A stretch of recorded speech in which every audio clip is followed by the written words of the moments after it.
Dear student, welcome to our शिक्षा स्वाध्याय academy.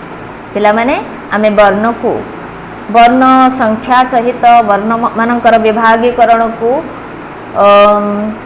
Last class रे आमे पढ़ी थिले, लास्ट अध्याय में लास्ट सेशन में पढ़ी थिले।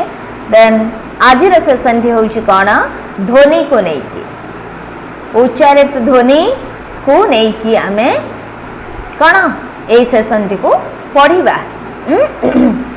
ध्वनि केतोटी समुदाय ध्वनि होउची 41 टी, स्वर ध्वनि 8 टी, व्यंजन ध्वनि बेटा हमर 33 टी। ताले ध्वनि कोन, ध्वनि काहा को कहंती? भाषार मूल उपादान हेउची ध्वनि। प्रथमे कोन करूथिले आमे जेते बेले आदि मानव माने प्रयोग जानि नथिले, शब्द जानि नथिले, भाषा जानि नथिले कि वर्ण जानि नथिले, सेते बेले समाने निजर भाव को प्रकाश करिवा पई ध्वनि व्यवहार करूथिले। ताहले आमे भाषार मूल उपादान को कोन कहिबा? ध्वनि। कोन आउ अर्थ हेई परिबो जहा मनीष तुंडरे अर्थपूर्ण भावे कुहा जाय बा उच्चारित हुए ता हेउची कोन? ध्वनि। लिपि कोन?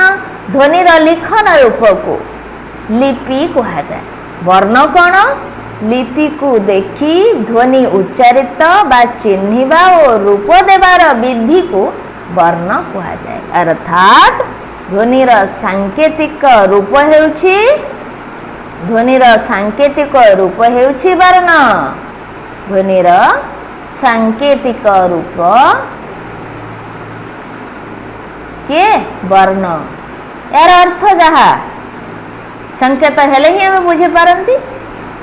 ध्वनिर जो लेखुचे आमे लिखन रूप को कौन कहती? लिपि कहा जाए। एटा बहुत कंफ्यूज हुए पिला माने तुम मानकर एग्जाम रे मुझे परिलक्षित करिछि।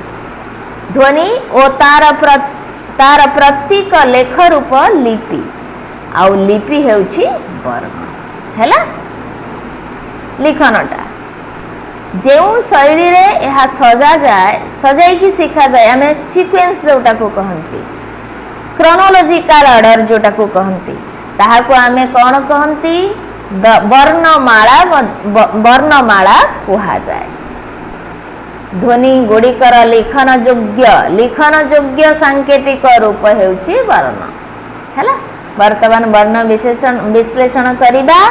एइट देख पिला माने स्पर्श वर्ण देइची, संघर्ष स्पर्श संघर्षी, नासिक्य वर्ण, पार्श्विक वर्ण, लोड़ित केउठी केउठी से ता जागा रे रहिची देखिबो।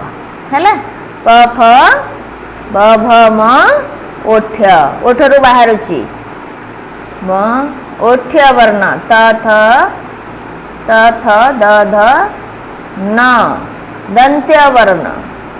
एठी ट ठ ड ढ अण मूर्धन्य वर्ण गोटे गोटे छाड़ी जाइछि। त कठिन तालु कोमल तालु बाहर क ख ग घ उ।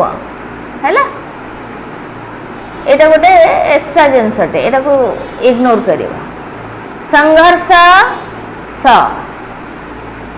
स नासिक्य वर्ण तो आमे देखि छंती, एठी किछि किछि भूल रही जाइछि। उत्क्षिप्त होची ड आउ ढ, लोड़ित वर्ण होची र, नासिक्य वर्ण मध्य म को नासिक्य वर्ण कहा जाए, न को कहा जाए, ण को मध्य कहा जाए। पंचम वर्ण गुड़िक नासिक्य व्यंजन बोली आमे जानिथिले। ब आउ उत्क्षिप्त किए ड आउ ढ, र होची लोड़ित वर्णटा मन रखिबा। पार्श्विक वर्ण माने होचंती ल आउ ल। ब आउ य को अर्ध स्वर वर्ग अर्ध स्वर वर्ण बोली कहा जाए। हैला अर्ध स्वर वर्ण, स्वर वर्ण रा आधा। एठी आउ टिके देखाइछि लोड़ित उत्क्षिप्त रहिले ड ढ, अर्ध स्वर रहिले ब आउ। एठी क्लियरली लिखि दिया है। तो तेणु करी केतटी रहिला? ध्वनि 41 टी, 8 टी स्वर ध्वनि हेला बेले व्यंजन ध्वनि केतटी? 33 टी। एई परि भाव रे हम देखिले आजिर। तापर विशेष द्रष्टव्य रे कोन अछि जहा जहा अछि देखि दवा।